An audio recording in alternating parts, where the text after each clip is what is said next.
इस बात की पूरी गुंजाइश है कि वो बेगुनाह है। पहले हम उस संस्था के काम और टैक्स फाइल की जांच करेंगे, फिर वहाँ रहने वाले सभी का बैकग्राउंड चेक करेंगे। तुम बाहर की जांच संभालो शिमिज़ू। ये तो सीधा मुझ पर ही बम फोड़ दिया। उसकी बिल्ली को भी संभालोगी? बिल्ली को? मार साले का खोपड़ी तोड़ साले। इन सरकारी मुकदमों में हमेशा पैसा कम और मेहनत बेनकहा होती है। क्या ही गुरुमा सर, आपने ऐसा केस आखिर लिया ही? कभी कभी करना चाहिए। आसान काम करने वालों के हुनर को संग लगता है।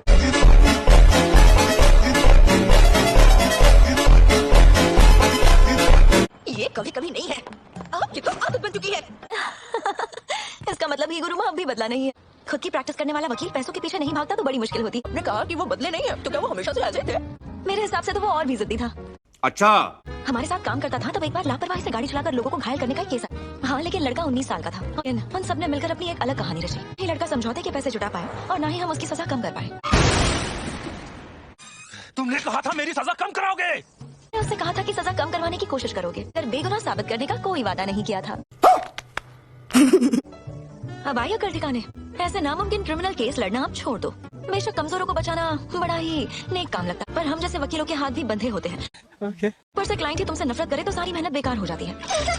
अगर वो मुझ पर अपना गुस्सा निकाल रहे हैं तो मैं उन्हें दोष नहीं दे सकता। बेचारे आर्थिक और मानसिक रूप से टूट चुके हैं। पर तुम्हारी दिमागी हालत का क्या कभी सोचा है? नहीं। मेरी हालत?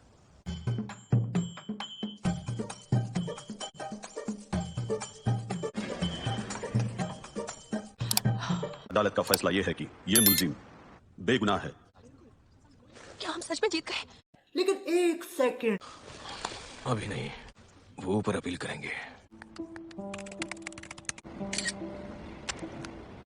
ओए के कमरे से चोरी हुआ कोई भी सामान नहीं मिला। उसी एनजीओ का एक और आदमी उस वारदात के बाद से लापता हो चुका है, क्योंकि जब मर्डर हुआ तब तुम एक स्टोर के सीसीटीवी फुटेज में देख गए थे, जो बहुत बड़ा सबूत है। बाहर से खाना लाने की आदत है, तुम्हें बचा लिया। आप सच में फरिश्ता हैं वकील साहब। शुक्रिया कहने की जरूरत नहीं है, अगली सुनवाई बाकी है। इसके लिए नहीं कह रहा, मुझ पर यकीन करने के लिए आपका शुक्रिया। बात तो सही है। ताकि पैसे और सरकारी ताकत झोंक सकते हैं। क्या करें, सिस्टम ही ऐसा है। सरकारी वकीलों ने दूसरी सुनवाई में कोई भी नया सबूत पेश नहीं किया। जज ने उनके इस बेतुके दावे को भी सही मान लिया कि इस लापता आदमी पर शक करने की कोई वजह नहीं। उन्होंने फैसला ही पलट दिया। अरे कहना क्या चाहते हो? तीसरी सुनवाई पाना पहले ही सबसे बड़ी दिक्कत है। ये मुकदमा तो शुरू से ही उसे दोषी ठहराने के लिए रचा गया था। तुम मुझे अचानक अभी मजा आएगा ना भिड़ो। मैं कमजोरों को बचाने का कोई ढोंग नहीं कर रहा हूँ। बात बस इतनी है कि जब भी मुझे कुछ गलत लगता है तो उसे अनदेखा नहीं कर पाता। इंसाफ की देवी अपनी आंखों पर पट्टी बांधती है ताकि कानून निष्पक्ष रहे। ये उन हाथों को झटकना मुमकिन नहीं जिन्हें मुझसे उम्मीद होती है, तो कम से कम मैं अपनी आंखें खुली रखना चाहता हूँ।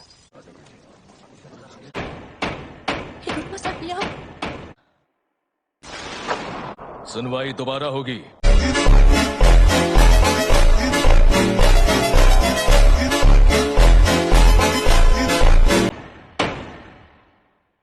हिगुरुमा शिंजुकु में है। शिंजुकु में है। अब चले। शिंजुकु जी भी वहीं जा रहा होगा। ठीक है, बुकरू में। हाँ, मतलब फुशिकुरो भी वहीं मिलेगा। कुछ ज्यादा देर नहीं हो गई। न जाने वो नखरे वाली लड़की मेरे लिए अगले शिकार को भी यहाँ लाएगी। मैंने क्या किया? अरे कब सुधरेगा? एक बार में समझ नहीं आता। हाँ, क्या कर रहे हो यार? देखो ऐसा करो, अब चुपचाप क्यों बैठे हो? हंसते रहोगे तो जल्दी छूट जाओगे। वाह, क्या एक्टिंग कर रहा है। यार मैंने इसे कितना समझाया था, असल में कुछ कहा तो नहीं था, पर ये समझ क्यों नहीं रहा? ये लोग ना तो अकलमंद है और ना ही ताकतवर। घमंड आसमान पर रहता है। अच्छा, हमको सिखा रिया है। और कभी कभी थोड़े मजे भी कर पाओगे। रोक दो ये सब। लो, एक और बेवकूफ आ गया। तू तो हमारा जूनियर है, अब तू हमें ऑर्डर देगा क्या? और अभी तो रुको, क्लाइमैक्स अभी बाकी है। साले तेरे इतने जुर्रत! तेरी तो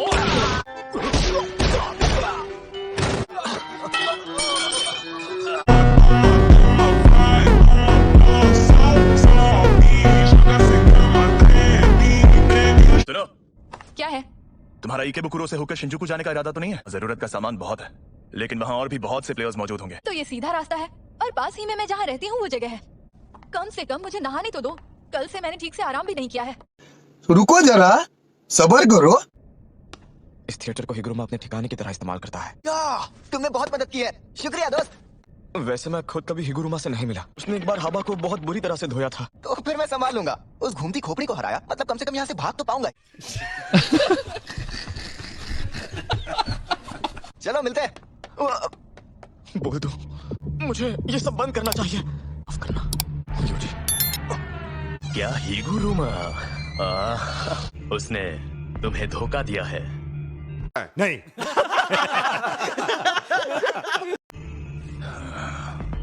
ऐसे क्या देख रहे हो? तुम्हें पता नहीं रेजी कि बकवास मैं बंद करो। ये वक्त की बर्बादी है।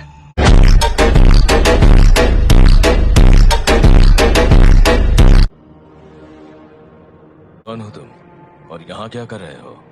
मेरा भी यही सवाल है। क्या तुम कभी पूरे कपड़ों समेत नहाए हो? बताओ। कभी नहीं। मैं प्राइमरी स्कूल में था, मुझे कपड़े पहनकर स्विमिंग करने वाली क्लास बहुत पसंद थी।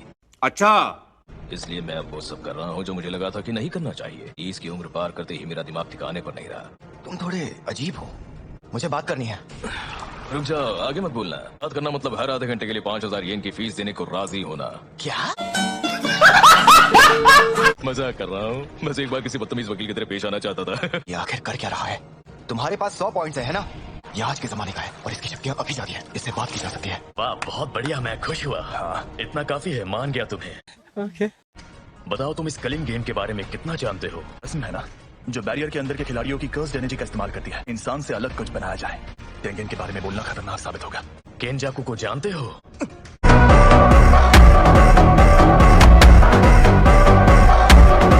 जानता था कोई तो ऐसा मिलेगा। हम मिलकर कलिंग गेम को रोकना चाहते हैं। रोकने से मेरा मतलब है जान लेने की मजबूरी को खत्म करना चाहते फिर मैं भी सीधी बात बोलता हूँ, नहीं करूंगा।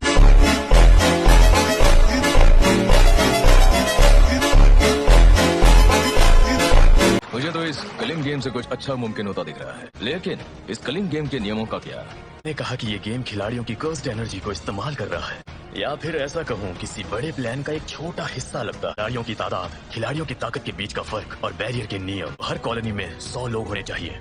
शिमोया हिगुरुमा जैसे जादूगर है जो बाकियों से बहुत ताकतवर है। शायद हर कॉलोनी में ऐसा कोई धुरंधर जरूर बैठा होगा। बात तो सही है। ताकि कलिंग गेम में अजीब सी रुकावट आ जाए। कॉलोनी जरूरत से ज्यादा शांत है। कम से कम यहाँ टोक्यो नंबर 1 में तो यही हाल है।